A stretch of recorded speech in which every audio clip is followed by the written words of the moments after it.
It's the Dep Lewis Show. The Dep Lewis Show. It's the Dep Lewis Show. It's the Dep Lewis Show. The Dep Lewis Show. It's the Dep Lewis Show. It's the Dep Lewis Show. The Dep Lewis Show. It's the Dep Lewis Show. Welcome to the best show you'll ever know, the Dep Lewis Show, episode 88. This is your host, Dep Lewis, and today is Sunday, August 4th, 2024. A great day for a podcast about video games and much more. So welcome to the show. Hope you've been doing great out there in the world. Hope everything's been going your way. Hope you've had a great week video gaming and just living your normal life out there. It's been a good one over here, and I'm here to report on what's going on. So thank you for being here. The first order of business is to ask you to follow Dep Lewis Show everywhere. So if you search Dep Lewis Show anywhere on the internet, please follow it and support it and like it and tell everyone about it. Full episodes of Dep Lewis Show available anywhere you can find a podcast. So find the best place to subscribe and listen weekly. Places like Apple Podcasts, Spotify, Google, YouTube, Amazon Music, and more. If you'd like to support the show even further than just listening, patreon.com/DepLewisShow is available. If you'd like to subscribe monthly and get some additional benefits. And also Venmo at Dep Lewis Show is available any day, anytime, for any amount if you'd like to support the show. So just thank you for everything. And thank you for listening to my promotional spiel here. So for today's show, episode 88, we're going to have three sections as always to the Dep Lewis Show. The first section, what video games have been playing since I last talked to you on this microphone. I have 3 games to talk to you about there for this week, and I've been jumping around on games like I always do, but I'm sticking to some themes, so I'm going to tell you about what's going on in my video game world. And then the mid-section of the show is what video games have been seeing, so things like video game news, releases, and other happenings across the video game world. And today I have a couple of sad video game announcements, so there's been a trend of some sad video game news lately, and there are a few of those stories this week. And then on to some better things like upcoming releases and some controller talk. So really stick around for the midsection as always. Going to get all the information you need to know. And then the final section of the show, the third section, the Miscellaneous talk section, is where I can talk about anything I want to outside of the video game world. So for today, as we usually do, we'll get into the worldwide world of sports, talk about all my favorite teams, and an update on Team USA men's basketball that's going on. There's been a few of those since we last talked. In last week's episode, I was recording while watching one of those games. So I have 2 more games to tell you about. So that's the plan for today. So just once again, thank you for being here. Thank you for listening to me talk about some video games and a little bit more. And we're going to get right into it. So let's see here. What video games have I been playing?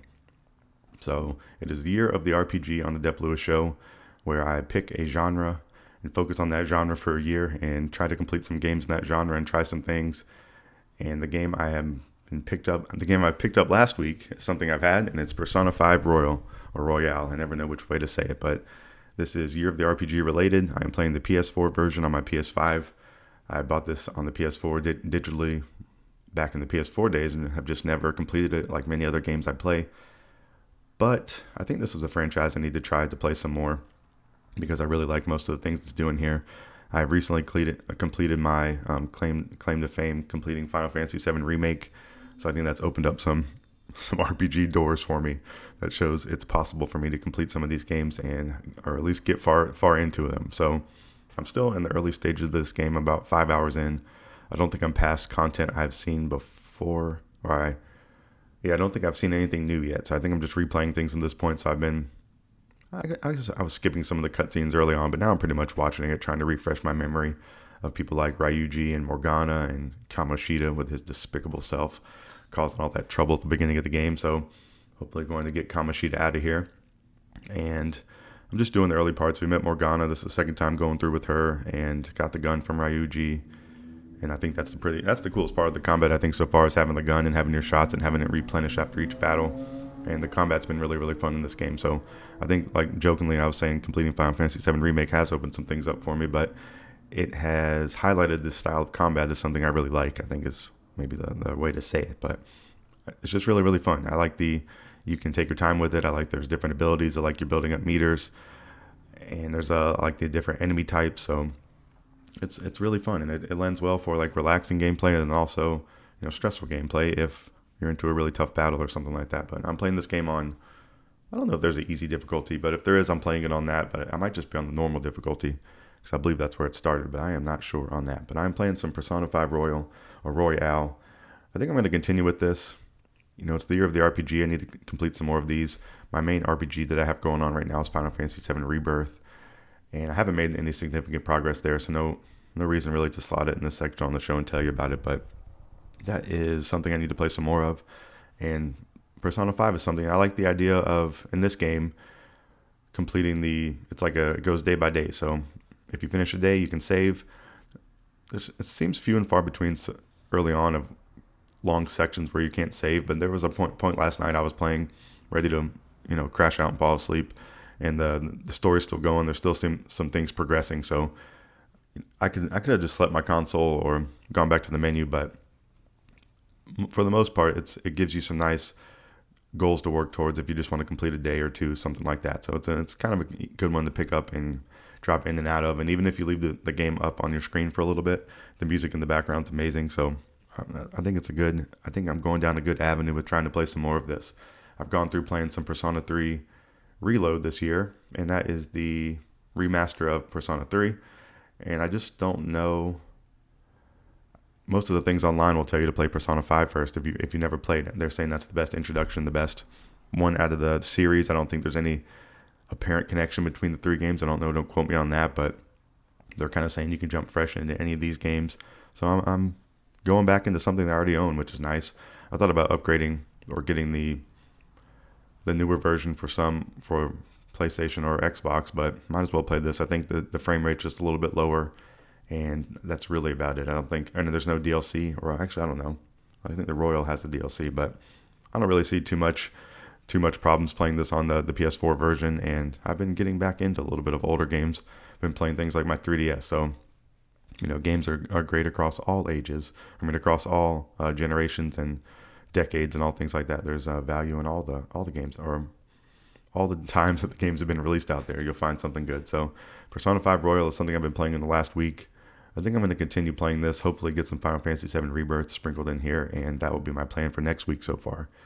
But something else I've been playing on and off for about a month now is Gears of War 4. I picked this back up after the announcement of the new Gears of War 4. I guess it's called E-Day. That comes out next year. I think it said TBD on that. But I'm playing Gears of War 4. Another case that I played this game when it came out, never completed it, and I am actually farther than I've ever been in this game. I'm into Chapter 4.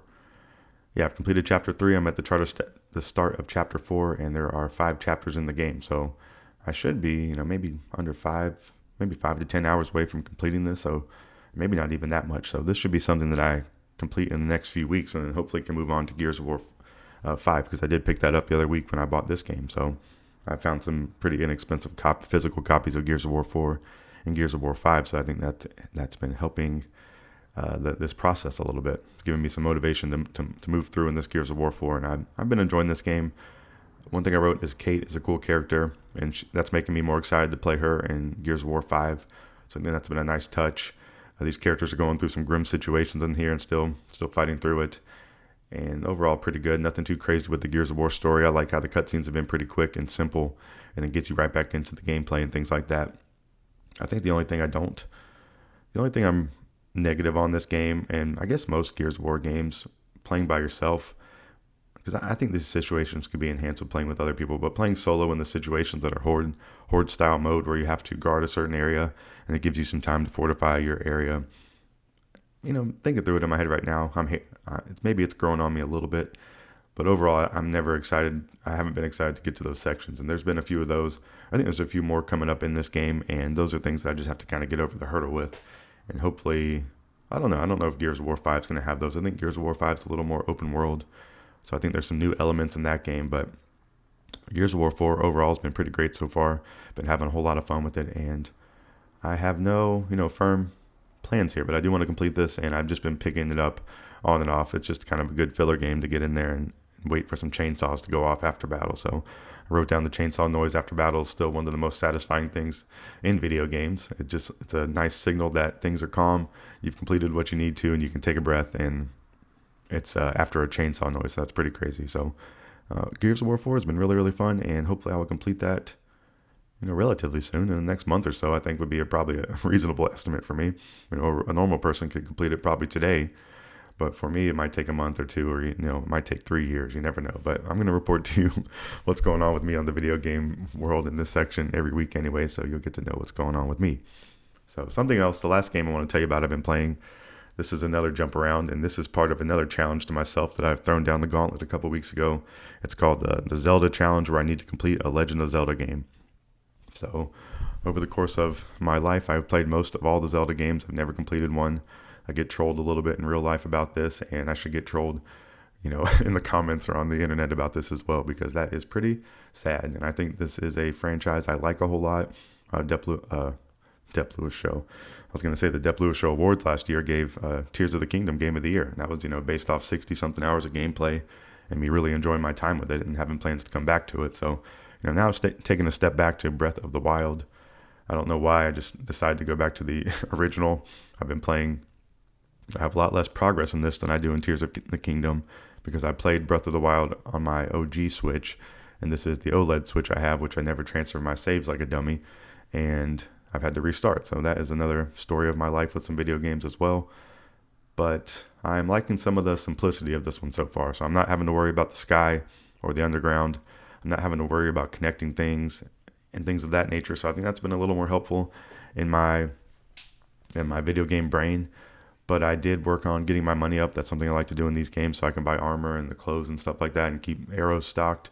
So I did some cooking, and that works pretty much the same as the Tears of the Kingdom. So I've been happy with that. I think I have over 2,000 rupees at the moment, and I did some cooking, and that's kind of my go-to loop in this game. If I don't know what to do, I just kind of go around and collect some items across the world and then cook them up and sell them, then maybe go like shopping around or something. So I think that's kind of my method for finding something to do, but I need to make some progress on this story in this game eventually, because I want to complete a Zelda game. So I've been going around. I've even played some. I busted out my 3DS recently. I played some Link Between Worlds. I played some Ocarina on there. Like I said, I've been playing Tears of the Kingdom, and now I think I'm picking Breath of the Wild as the one I want to complete, but that's been changing with me day by day and week by week. But for this week, it's been Breath of the Wild, and ultimately, to complete this goal of completing a Zelda game, I need to stick with one of these games and complete them. And I'm just trying to find which one's going to stick, and maybe I have too many options of these Zelda games, but Breath of the Wild is what I'm doing right now, having a fun time with it. I think my Zelda realization recently has been that the game is not all about the combat, and I think that's something I get bogged down with.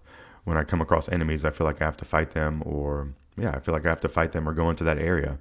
I think most of this game, I don't know, I had it dawned on me the other day that you really get nothing from fighting random characters in this game. Sometimes they'll drop some items or their weapon, but overall that's not going to be stuff to really help you progress too much forward. So you can run away from battles. And I've kind of watched people on the internet when they play games or stream. Sometimes they are just avoiding enemies, and I always kind of wonder, why aren't they fighting them? But it's not necessary, and especially as you get farther and farther along in some of these RPG style games, you're not going to be fighting these enemies for any substantial reason at the end, unless you really just want to. So I think that's been helping me with some of this video game progression recently as well, because I think that's something that bogs me down in some games, and I think Elden Ring's a good example of that.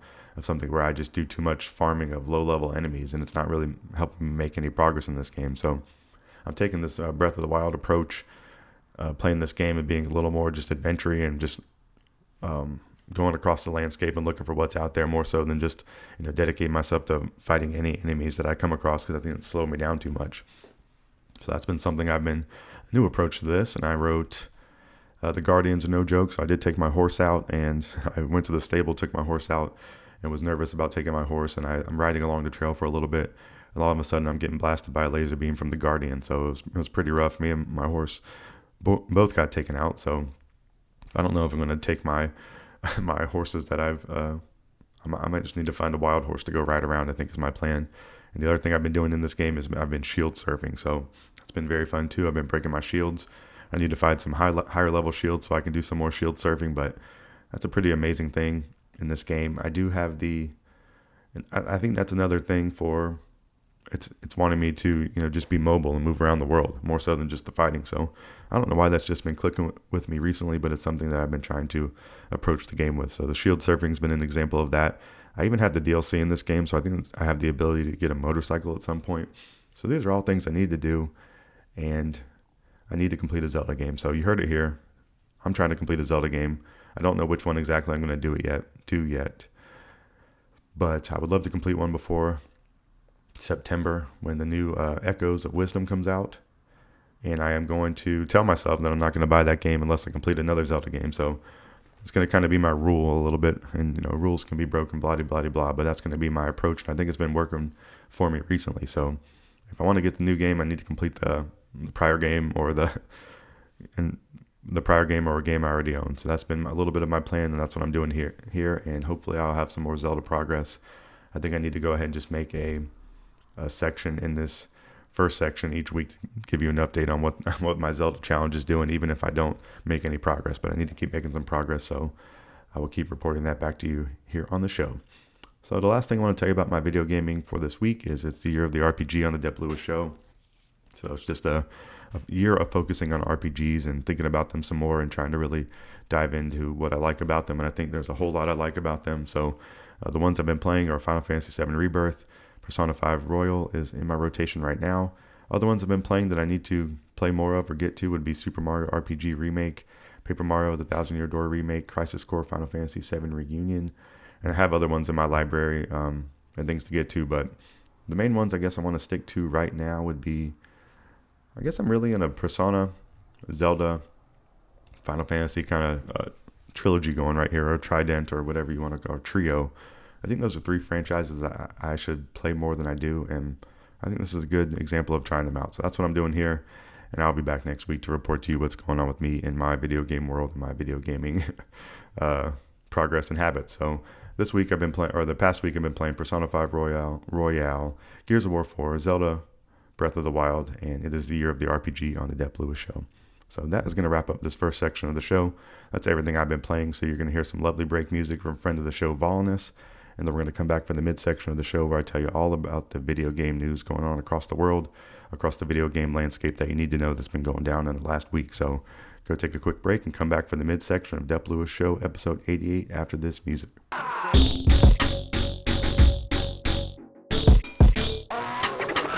Welcome back to the mid-section of Dep Lewis Show, episode 88. This is where I tell you what's going on around the video game world. And I told you, I alluded earlier that we have some sad video game news. So we're going to start with that, and then we're going to get into some good stuff. So the first thing I want to tell you about is something that just happened. I think this was yesterday, or it might have been Friday. But this is Game Informer, and they're closing Game Informer, ceasing all production. They wrote the final level, farewell from Game Informer. And they said, after 33 thrilling years of bringing you the latest news, reviews, and insights from the ever-evolving world of gaming, it is with heavy hearts that we announce the closure of Game Informer. So they abruptly shut down. People were pointing out it seems like their statement that they have written was written by AI. Some very heartfelt and personal stuff right there. Very nice after 33 years. So they are ceasing publication immediately. And the staff was laid off by GameStop, who owns Game Informer. And so everyone just got, handed their walking paper. So a sad day, and, thinking about all those people. Hopefully they can find some work and keep it moving. But, just sad to have your job abruptly pulled out from under you like that. Sad to have a long-lasting platform that has, provided a lot of great content over the years just be abruptly shut down, and just have a very impersonal message and just way to do it. So just weird how it's happening. No, just kind of, I don't know. And you get some messages from the people online just saying, hey, we can't even go access our old work and archive it because everything's been shut down on Game Informer. If you go to GameInformer.com or whatever it is, it just pulls up a message saying goodbye and thanks for all your years of being a fan. So I think that's I don't know if that's what's going on with the GameStop brand and their overall business, but they have shut down Game Informer. So Kyle Hilliard was someone working there when it got shut down that I really like. I would watch them on Twitch sometimes, and I just know Kyle from the MinMax show. So go support the MinMax show. He said he'll be on more content there, and that he's looking for work. So I think that's an example of someone who's doing great work that is just a casualty in this event, and at no fault of his own, because Kyle's putting out great content out there across the board. So hopefully all these people can keep moving and find something. And just sad. Game Informer's been around for a long time, 33 years. It was a real big deal back in the day when GameStop really was popping, when physical games were going and you were selling stuff, and just physical stuff was more of or digital stuff was not as much of a thing. It was really, really cool. And if you did happen to trade a bunch of stuff in, sometimes you would upgrade and get the pro thing at GameStop, and you would get the magazine monthly, and it would come in the mail, and it was just a great thing. And and many memories that, that's how you would figure out about games when in my younger days would be from things like magazines. And I think Morrowind was one of the ones that was one of the most things. Like, I was tracking that game for the longest time, and the first magazine that came out had a release date. They didn't hit that release date, and it was one of those things. I don't know how it could have known or whatever, but we went to the store on that release date and they didn't have the game, and there was really no talk about it. So the game had just gotten delayed. News information wasn't as quickly discerned across the world.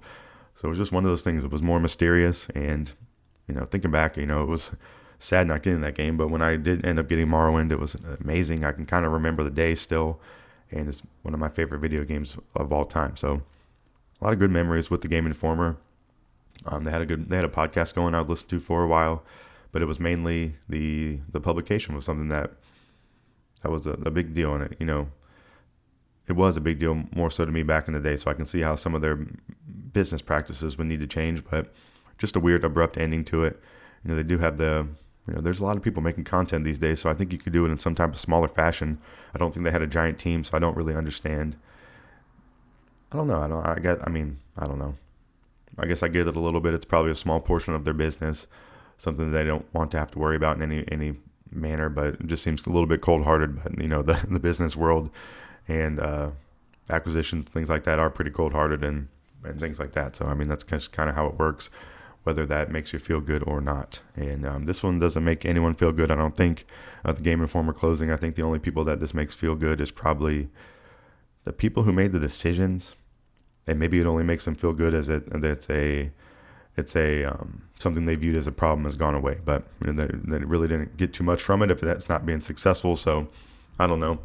I think this is mostly a bad thing, and it's definitely a rough time across the video game world with big companies. So I don't know. So the next bit of news, let's get into that. So the first bit was Game Informer has abruptly shut down, and the next bit of news is another round of layoffs. And I'm laughing just a little bit because these are happening all the time. So not a laughing matter in any way, but Bungie has laid off a bunch of people. Bungie, who is owned by PlayStation now, they have announced a significant round of layoffs. Bungie executive Pete Parsons confirmed the company is cutting about 17% of the workforce, or around 220 people. So once again, T's and P's, as they say, as I'm laughing, but it's just crazy that this is always happening in these companies, and it just seems like it's going through a huge cycle of this right now. But Bungie's laid off around 100 people at the end of last year as well. So this is not a new event for Bungie. And they're telling you, due to rising cost of development and industry shifts, as well as enduring economic conditions, it's become clear that we need to make substantial changes to our cost structure and focus development efforts entirely on Destiny and Marathon. So they now have around 850 now working between those two games, apparently, is what some numbers are saying. I do like reading these comments from the like press releases, just to get, they're oftentimes very similar to other companies and other things. They often use kind of similar language. So this one is basically telling you, as they all tell you, that they're just trying to focus their business down a little more. So maybe this section of the business is not being successful. Maybe it's not exactly up to, worth the squeeze, whatever they might say about like some kind of phrase like that. But they're going to tell you, due to rising cost of development, which is dictated by them. They're the ones making the game. They can determine how much they want to spend on making a game. So that's a little bit of a cop-out. And industry shifts. So let's think about that. Industry shifts. I don't know. So that's putting it out of their control. We couldn't possibly control what the industry is doing. So, that's a little bit of a cop-out as well as enduring economic conditions. So I really like that one. And I think that's something that I could use myself or here in the future. And I think something you could use for a long time, unless the economy is just, immaculately booming, which when is it really ever doing that? If the economy is doing good, you're probably waiting for it to drop off a little bit. So this is a little bit playing on percentages here. Most of the time, it's going to be a hard situation probably. So enduring economic conditions, it becomes clear that we need to make substantial changes to our cost structure and focus development efforts. So I don't know. They say layoffs are happening at every level, and most executive or senior leadership positions are impacted. So when I first read that, I thought they meant most leadership positions were not impacted, but this seems like a pretty sweeping round of layoffs. So I'm sure they're attacking most portions of the business in these certain sectors. It's not just going to be middle management or senior leadership or just all the the workers who are doing ground level work and above. I think this one's seeming like a large portion of the company or large sectors of their business. And those affected are getting a package that includes severance pay, a bonus, and health coverage for a period of time. So that is a good thing at least. And Bungie was bought by PlayStation July 2022. So this could be some residual effects of getting under the PlayStation brand, PlayStation getting to look around at the business and seeing what they're doing, PlayStation getting to put their eyes and ears on and giving their opinions on what they should do and maybe even some demands on what they should do. And it would just be, I don't know, I think after an acquisition, you're going to see layoffs most of the time, whether or not it's going to be, and a lot of times it's probably going to be immediately. There's probably going to be some ones a little bit down the road, and maybe even further down the road, like 2 years, like we're seeing here. So this round of layoffs comes just after the release of Destiny 2's The Final Shape expansion. So they, like I was saying, they squeezed the last bit of pulp out of that one, and they laid the people off. So it's a cold world out there in the business world, and if anyone's able to help any of these people find employment, please do. And just think about all these people getting laid off. It's not a good thing, and it's not a good. I mean, I wouldn't say it's a good sign for the video game world that they're weakening or lessening their workforce. I think you would want companies to be growing gradually would be what you would hope for. And then maybe if they, I don't know, I guess some of these companies, you're never going to stop. You're always going to want to grow and be greater. I think some of these companies need to kind of determine what kind of success they want to have for a long period of time. So not just to bank on like COVID times where video game sales were up and going crazy. You need to kind of plan for just a normal year of what you would want and kind of accept that. And if you go over it crazy one year, maybe don't change all of your business models to account for that. Maybe you need to, that would kind of be the advice to some of these companies on how they can avoid some of this stuff. But I don't know. I don't think that's going to be the way the world works. I think they're going to try to hit with these big swings most of the time. And with these big swings and are going to come these big drops. And, unfortunately, we're seeing that right now. So another bit of sad news. So the Bungie layoffs, another sad news after the Game Informer cease of publication. So the last bit of sad news, and this one isn't so sad, but just a more disappointing, Avowed, the game that's coming out for Xbox that was supposed to come out later in 2024 has been delayed. So this one's been delayed until February 18th, 2025. So my initial reaction on this is if a game's going to be delayed, I think they should delay it because I don't want to play a broken game or an unfinished game. And that is really kind of my thought on it. Don't put a game out unless it's fully cooked. So not really going to have too many gripes with me if a game gets delayed. If it gets delayed a whole bunch, then I'm going to assume there's some type of problem going on with the game or there's some type of core like function that's not really that great about it. But if a game delays and they say they just want more time to work on it, that's okay. But this one takes a little bit of a different spin that I think is a little bit offensive, or not offensive because I'm not that offended by it, but I just think it's a little bit of, I guess, corny approach to it. But let me tell you about Avowed first, just so you know something about it. So Avowed is it's a game set in a fictional world of E-O-R-A, that was first introduced to players in the Pillars of Eternity franchise. Avowed is a first-person fantasy action RPG from the award-winning team at Obsidian Entertainment. So some pretty big pedigree there with Obsidian. And, some of the things I've seen from this game have been cool. It seems to have a really cool art style and visual aspect to it. They're saying, welcome to the living lands, a mysterious island filled with adventure and danger. You are the envoy of Aedyr, so I don't know, Ader, a distant land sent to investigate rumors of a spreading plague throughout the living lands, an island full of mysteries and secrets, danger and adventure, and choices and consequences, and untamed wilderness. You discover a personal connection to the living lands and an ancient secret that threatens to destroy everything. Can you save this unknown frontier and your soul from the forces threatening to tear them asunder?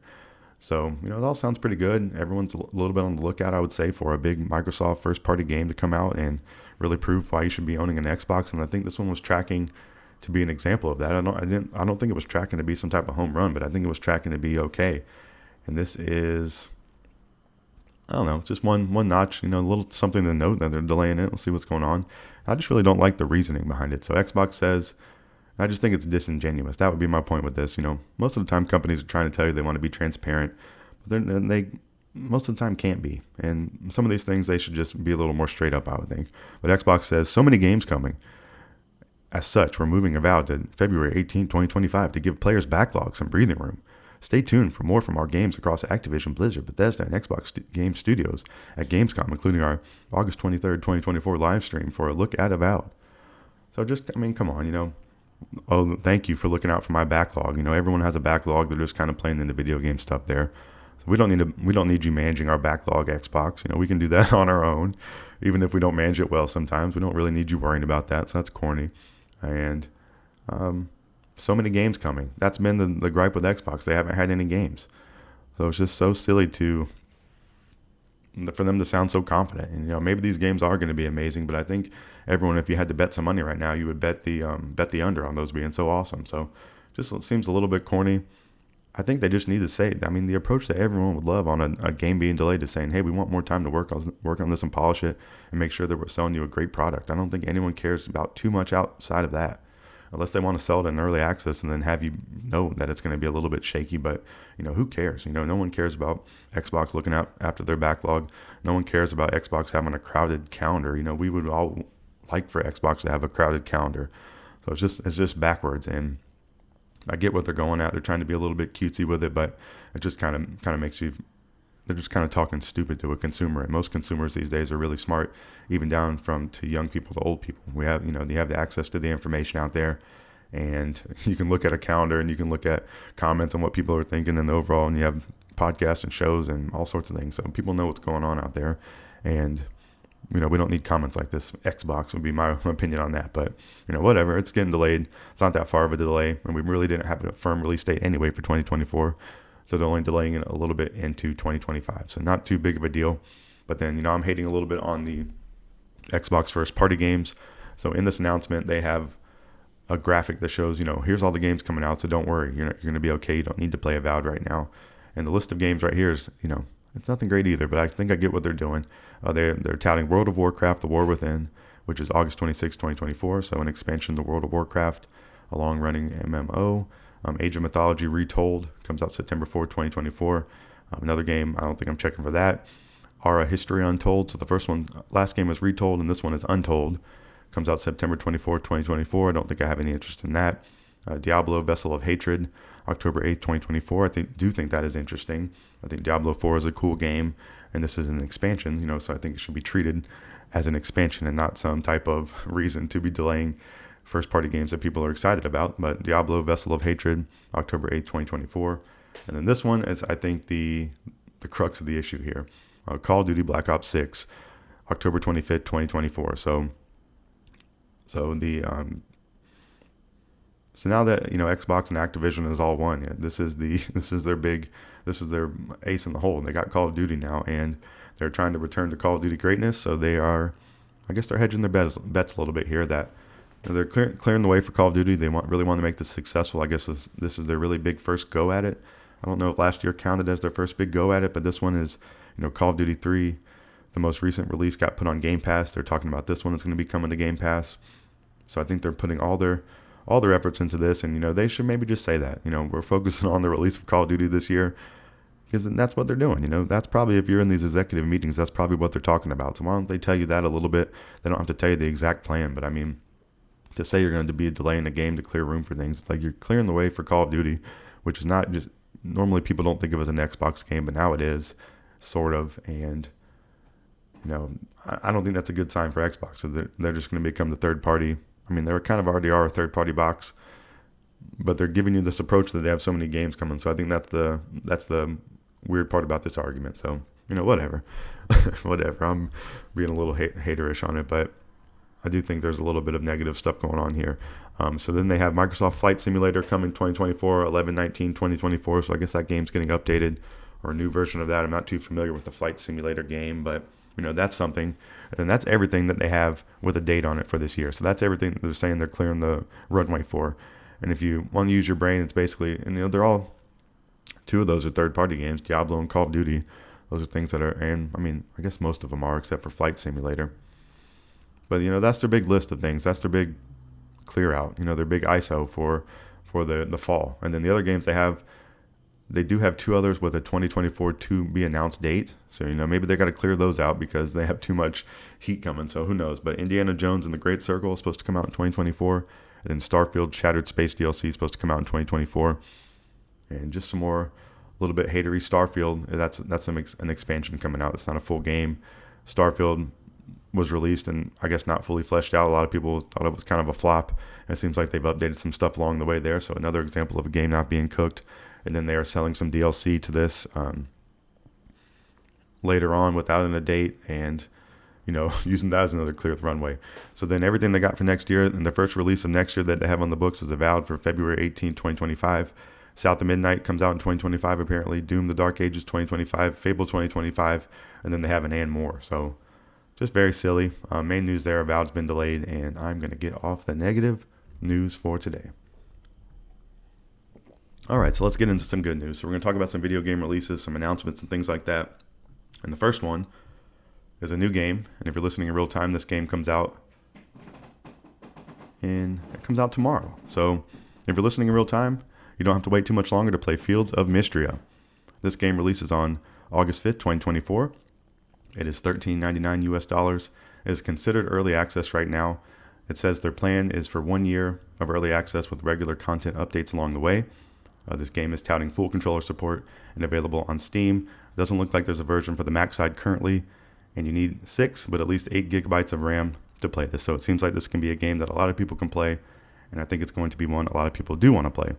This is developed and published by NPC Studio, and the one thing to note there about NPC Studio, they have done the very smart decision of hiring Sarahpodz, or Sarahpodz as you might know her on the internet. She is the social media and marketing manager of this game, and one of my favorite follows on the internet.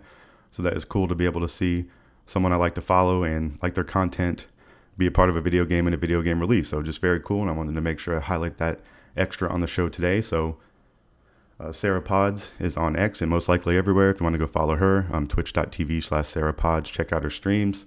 She calls herself a part-time, full-time, unprofessional variety streamer. She is also a Min-Max show cohort, which is I'm a big fan of Min-Max as well. So she's sometimes on the Min-Max show and other content they create there. So go check out Sarah the Horse Girl, Thirst Council, giving fashion advice, and her sales pitch to Jeffem on how to play Final Fantasy XIV. There's some good highlights from Sarah on Min-Max. And then, I started following Sarahpodz when Animal Crossing New Horizons released. And, from what I've discerned and noticed over the years, she is the top expert in the farm sim adventure cozy game field. So I think it's very appropriate that she has attached her horse girl self to the Fields of Mistria. So this game looks really cool. The back of the box talk on this game is get ready to begin a brand new life in a world that's brimming with possibilities. Mistria is an idyllic village tucked between forest and sea, has offered you an overgrown but full of potential homestead in exchange for your assistance. So restore the town to its former glory after an earthquake wreaks havoc and strange magic begins to flow through the land. In this spiritual successor to the Farm Sims RPGs of the late 90s and onward, build the farm of your dreams as you discover magic, romance, and adventure. So I think there are some Stardew Valley comparisons to be made here, and then I've heard Sarahpodz say Harvest Moon, Friends of Mineral Town. So both very great comparisons, and you can definitely see that shining through with some of the visuals on this game. And I think the visuals are something on this game already that are top tier. And then we just want to see how the gameplay is going to go, see how the farming and the life sim stuff is going to be. So some of the other features they are touting in this are to customize your character, home, and farm to suit your style, farm, fish, mine, and craft your way to a revitalized town, find your ideal match with one of 12 marriage candidates. They have a note that says heart progression past 4 hearts and marriage itself will be added via future updates. So this game is a work in progress, but they are calling it early access, so they are being straight up there, which is nice. Raise adorable animals and breed rare color variants. Unlock magic that will aid you during farming and adventuring. Enjoy the changing seasons with new quests, festivals, and even villager outfits. Get to know 30-plus villagers and follow their stories. Battle foes and discover treasures as you explore ancient ruins and so much more. And with the so much more here, I really do believe it. So please start checking, and please go check out Fields of Mistria tomorrow, August 5th, 2024, for its release and early access on Steam. So just wanted to highlight that game. It seems like it's going to be very fun. It's not something that I can immediately play because I do not have my only computer is a Mac, so I can't play some of the Steam stuff that way, but hopefully this game is going to be very successful and we can see it get ported to all the consoles and all the places in the future. But Fields of Mistria game with the great Sarahpodz on the staff over there, so please go support it. Go check out Sarahpodz anywhere you can, and please go check out Fields of Mistria on August 5th, 2024. All right, some more video game talk here. That's the thing we love to talk about here on the show. Visions of Mana. It's a game I've been seeing. There's a demo out for it right now. The art and style looks pretty cool. I'm on the RPG kick, so it's something that I want to investigate a little bit. I gotta say, I did play the demo last night, so I don't know if I'm sold on this, but I wanted to tell you about it anyways, because this has been a franchise that's been going on for a while that I don't have too much familiarity with. So Visions of Mana, it's an upcoming action role-playing game developed by OUKA Studios, so Oka. And I think that's my method here on this show. When I don't know how to pronounce something, I'm going to spell it out. I'm going to give my take on how to say it and then just keep it moving. So if you hear me doing that, that's thought out a little bit. And published by Square Enix. This is releasing for PS4, PS5, Windows, and Xbox Series X and S on August 29, 2024. It's $59.99 USDs for the standard edition, and a demo is available right now. It's the 5th main title in the Mana series.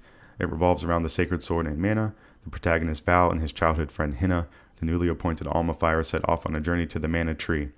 The back of the box talk is this game's iconic, vibrant, and vast semi-open field contains adorable yet ferocious monsters, allowing you to enjoy swift three-dimensional battles using the power of the elementals. Through adventures with friends met along the way, they start to see the truth about the world. Must we accept our fates? So it all seems pretty cool. I was like, hey man, I might want to try out this RPG that's been going on for a long time and a new entry into it. But my immediate thoughts on the demo, the dialogues is pretty, I don't know if grading would be the right word, but maybe it is. I just don't like the dialogue. It seems a little bit cheesy. The voice acting is a little bit weird. I don't know. It just seems too outdated. It doesn't seem... I don't know if that's supposed to be the tie in this game. I don't know if the combat's supposed to be so much fun. But then the other thing the demo is doing is just showing you a lot of screens with a ton of text on it explaining how to play the game. And it basically will cut the screen in half, and each half of the screen will be covered in text with, explaining how to do different mechanics in the game. It was all a little bit overwhelming. When you first boot into it, the UI is a little bit overwhelming. So I just think kind of a bad introduction to the start of the demo. And I think highlighting some of those, I think the look of the world and some of the look of the characters is cool. But once they open their mouth, it's a kind of a glaring difference in the quality. So I don't know how great this game is going to be. Some of it looks kind of cool. It's a full price game, so I think that's something to have some caution with. And please go maybe check the demo out again. And maybe I should check the demo out again before I give it like my final stamp of non-approval. So that's maybe something I'll do to see if... But I really didn't notice too much that was, besides some of the visual stuff looking cool. I don't have any memory of the music being great. And the character dialogue was strikingly bad. And the explanation stuff in the demo was strikingly bad too. So, a little bit of my thoughts there on the Visions of Mana demo and the upcoming release on August 29, 2024. So maybe have some caution there and play the demo if you're interested. And maybe I should give it another chance. I think that's probably a fair thing to say as well on the demo. All right, so let's talk about a game I really do like that's coming next. This base game came out a couple years ago, and it's getting an update. So Cult of the Lamb. I'll tell you about that game a little bit first. Cult of the Lamb. It's usually $24.99 US dollars, and it's on sale right now for $12.49 on PlayStation Network until August 15, 2024. So you have over a week to pick up Cult of the Lamb if you want to on PlayStation. It's 50% off, and there are probably similar sales elsewhere too with the upcoming update. I guess they're wanting to discount the game to get it onto more people's consoles. So a very good time to pick up Cult of the Lamb. I think it's one of those games you can play at any time. I kind of put it in the category of Spelunky and Dead Cells and Binding of Isaac and Super Meat Boy, like those type of games, Hades games that you can pick up at any time, and you're going to have fun with them. And it's nice that they're updating some things in this game as well. So it gives old players a great time to jump back in, and it gives new players, even more content to explore. So Cult of the Lamb casts players in a role of a possessed lamb, saved from annihilation by an ominous stranger who must repay their debt by building a loyal following in his name. Start a cult, build your flock, and explore a mysteriously procedurally generated world. So this next major update they have coming out is titled Unholy Alliance. It's out on August 12, 2024, and they're saying, we're giving our holy hero a playmate, the goat. Summoned by blood and born in corruption, this wicked new ally can join the lamb in local co-op, crawl dungeons, slay heretics, build your cult, and seek new powers together. A goat and a lamb. In co-op, one player will inhabit the role of the lamb, and the other will take on the mangy mantle of the goat. Together, they call poor goat mangy. I think that was a little bit uncalled for.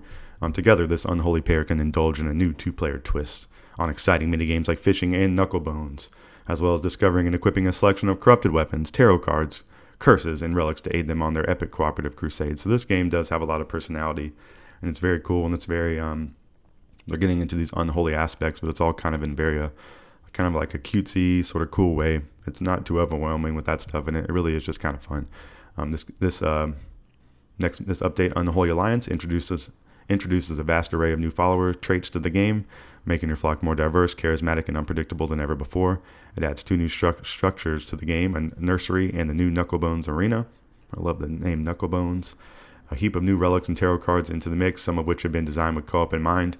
And experience this all and more, including new quest and quality of life improvements with the free, best price ever, free $99 Unholy Alliance update brings the lamb and the goat to you on August 12th, 2024. So I definitely can recommend the base game of Cult of the Lamb, and it seems like this is, a great update to the game. So something maybe give me a reason to play some more Cult of the Lamb here in the near future. So wanted to report that to you here on the Dep Lewis Show.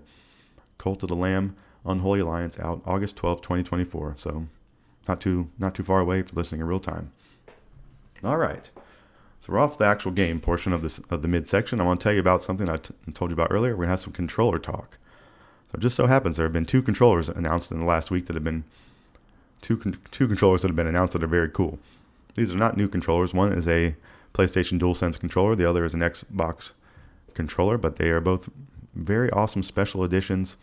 They don't come with insane price increases. They're kind of just a normal price for a controller, which is expensive in general, but these are things that are going to sell like hotcakes, I think, because they're really, really cool, and I think they could be some of the coolest examples of controllers for this generation. So the first one I'm going to tell you about is the Astro limited edition DualSense wireless controller. With the release of Astro on September 6, 2024 coming up, which is very exciting. That's a game I've already pre-ordered and purchased. It's $59.99 USDs for that game, and you can play Astro's Playroom right now on your PlayStation 4 or 5. It's the perfect introduction to that game. And once this Astro got announced, I went and played that game that was, pre-installed when I first bought my console and fell in love with it. So this is a huge home run for me. I can't wait for this game to come out. And this controller is super cool. If I wanted to buy a controller right now, this would be the one to buy. But I just don't think I want to buy a controller right now. Or have the need to buy a controller right now. But the pre-orders for this start on August 9th. So just in a couple days if you're listening in real time. So August 9th, 2024, the pre-orders open for the Astrobot limited edition DualSense wireless controller. And this controller launches alongside the game on September 6th, 2024. So the controller is $79.99. So I think that is $10 more than a normal controller. So maybe you're paying $10 more for the special edition, but I am not all the way sure. Normal PlayStation 5 controllers might be $79.99, but that is the price for this one. This is a fun controller built for a supersized hero adventure with Astro, a team Asobi. So I believe that's how you pronounce it. I've just started following them, ASOBI. It's hard to work on this at the game. It features over 50 new planets, new power-ups, lots of enemies, secrets, and PlayStation-infused characters to collect. And it also features a DualSense wireless controller turned into a living character and helping Astro on his mission. So they're saying this controller has been in the making for some time and carefully crafted by the amazing teams at Sony Interactive Entertainment, or SIE, as you sometimes see. The controller's design features Astro's signature blue accents on the handles and buttons, carved in sci-fi lines, as well as the trademark playful pair of eyes on the touchpad. With this dynamic addition to your setup, a super-sized adventure awaits. So just very cool. Please go check it out. Even if you don't want to pre-order or purchase it, just go look at it for how cool it looks. And if you ever see one in the wild, it's probably going to blow your mind for how cool that person looks and how cool their gaming life seems to be. So Astrobot limited edition DualSense wireless controller. Pre-order start August 9, 2024, and it releases alongside the game September 6, 2024. So not to be outdone by a cool PlayStation announcement, Microsoft wants to announce that they have a controller coming out too, and this one is called the Sky Cipher Special Edition Xbox controller. And this is another one that is just a beauty to behold. It's now available for pre-order right now. It's $69.99, and it releases August 13, 2024. So coming out very soon. They had this ready and on deck, I guess. They're saying elevate your game with this. It's a blue transparent top case, rubberized sky blue grips, metallic sky blue triggers and D-pad, and a Bluetooth technology. So the sky blue is very, very nice here. But I think the coolest and most striking thing about this controller is it has a look through. You can look through the blue transparent top case and side caps to see metallic silver interior parts shine through from the inside. So it's a transparent looking controller. Just very, very awesome, and something that you should go check out. And like that Astrobot controller, if you see someone with them, you're automatically going to know they're cool. And that would be my opinion. So really, really cool looking, and just 2 controllers there at the end I wanted to highlight. So that's going to wrap up the midsection of this show today. So telling you about all the news and video game happenings that you need to know. So we talked about some sad stuff at the beginning, like the closure of Game Informer. We talked about the big round of layoffs at Bungie. We talked about Avowed getting delayed until February 2025. And then we got into good news, like the upcoming release of Fields of Mistria, who is a game that is supported by the great Sarahpodz, and the Visions of Mana. We talked about that game in the demo. We talked about Cult of the Lamb getting an update, the Unholy Alliance, and then we talked about the 2 new controllers coming out, the Astro Limited Edition DualSense wireless controller, and the Sky Cipher Special Edition Xbox controller. So that is all the news you need to know. And of course, I'll be back next week with all the best video game information for your head. So just make sure to come back as always and listen to this midsection and get all the best video game information you can need. So that's going to wrap up this section. That's going to be all the video game talk for today. So we're going to come back for the final section of the show, which is the Miscellaneous Talk section, where I can talk about anything I want to outside of the video game world. So for today, as we always do, I'm going to get into the worldwide world of sports. So you don't want to miss it. You're going to go along with me on the ride of fandom and all my favorite teams. So even if you don't like sports, you can kind of hear, if you want to hear about if I'm happy or sad about my teams, then that is the best place to do it. So go take one quick break, listen to some more lovely music, and come back for the final section of Dep Lewis Show, episode 88, after this music.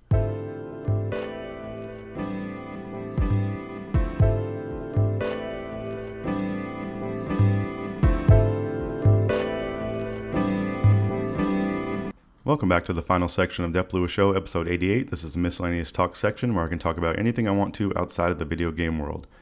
So for today, as I always do, I'm going to get into the worldwide world of sports, tell you what's going on with all of my favorite teams, and just give you a quick update. So the Carolina Panthers, my favorite NFL team, they're basically just in training camp right now. I went and watched that practice the other week, and that was fun, but just basically looking forward to some dates coming up, which there's one of these this week. The first preseason game is at the Patriots, and it's August 8th, 2024 at 7 p.m. So that will be coming up in this upcoming week, so I'll be able to talk about that next week. And then the first home preseason game is versus the Jets, and that is August 17th, 2024 at 7 p.m. So the football season's coming in hot, and then the Panthers open the season at New Orleans September 8th, 1 p.m. on Fox, and then the first game versus the Chargers in Charlotte is September 15th, 2024. So really good stuff coming in for the Panthers. Just excited for football season as always. I have pretty low expectations for the Panthers this year, as I've been saying, but I'm excited to watch it as always and keep up to date with it. So Carolina Panthers, Charlotte Hornets, I'm a pseudo fan of them since I'm a North Carolina resident now. Atlanta Hawks are my favorite team. Nothing really going on with either one of those teams. It's the offseason for the NBA, and the main thing going on in the basketball world right now is the USA men's basketball, or that's the main thing going on for me. So last week during this podcast, I was watching the USA versus Serbia match, and the USA won 110-84. LeBron dropped 21. That's the game. KD went off 23. And then Bogey, who was the Atlanta Hawk, had 14 for Serbia, and Joker had 20. And I think Bogey's gone off. I think Bogey went off last night in Serbia's game. So nice to see him having a good offseason, and hopefully he'll be balling out for the Hawks this year. And then more USA men's. They beat South Sudan on Wednesday, so that was July 31st, 2024. The USA won 131-86. And then yesterday, on Saturday, the USA played Puerto Rico, and the USA won 104-83. Ant Edwards was going off. He had a really amazing dunk. That's a pretty amazing picture that you can see on the internet of him in the air, skying through the air. And Puerto Rico was keeping it. We're in the mix a little bit early, but then USA really put their foot on the gas, and it seems like after the second quarter of that game, it was USA all the way. So very good to see for fans of the USA men's basketball like myself.